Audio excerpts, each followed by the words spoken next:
রামচন্দ্রপুরে বিশিষ্ট সমাজসেবক ও শিক্ষানুরাগী মোল্লা গোলাম মহিউদ্দিন ও বিএনপিকে জড়িয়ে মিথ্যা অপপ্রচারের বিরুদ্ধে মানববন্ধন ও বিক্ষোভ মিছিল অনুষ্ঠিত।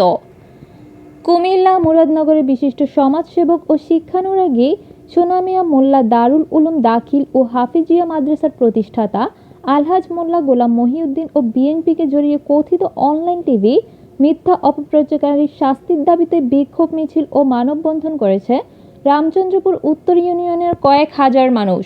বুধবার বেলা 11টায় রামচন্দ্রপুর বাজারের সড়ক ব্লকেট দিয়ে এই বিক্ষোভ ও মানববন্ধন করেন তারা।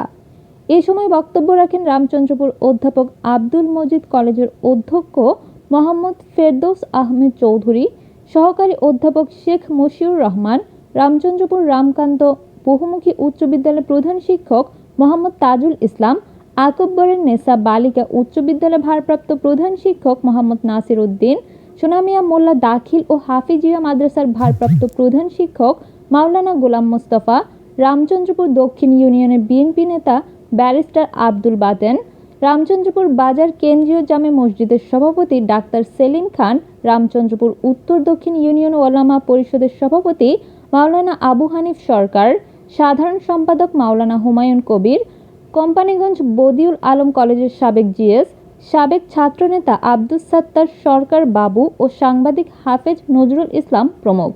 মানববন্ধনে বক্তারা বলেন, এতিমখানার 8,72,000 টাকা আত্মসাৎকারী অ্যাডভোকেট শাহ আলম তার অপরাধের ফিরিস্তি ঢাকতে রামচন্দ্রপুর উত্তর ইউনিয়নের সম্মানীয় ব্যক্তি বিশিষ্ট শিক্ষানুরাগী মোল্লা মহিউদ্দিনের বিরুদ্ধে কথিত অনলাইন টিভিতে মিথ্যা প্রোপাগান্ডা ছড়ায়।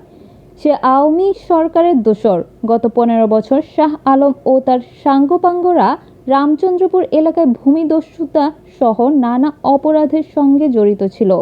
মোল্লা গোলাম মহিউদ্দিন বিএনপি করে বিধায় এলাকায় আসতে পারেনি, অথচ তাকে জড়িয়ে মিথ্যা অপপ্রচার চালাচ্ছে শাহ আলম।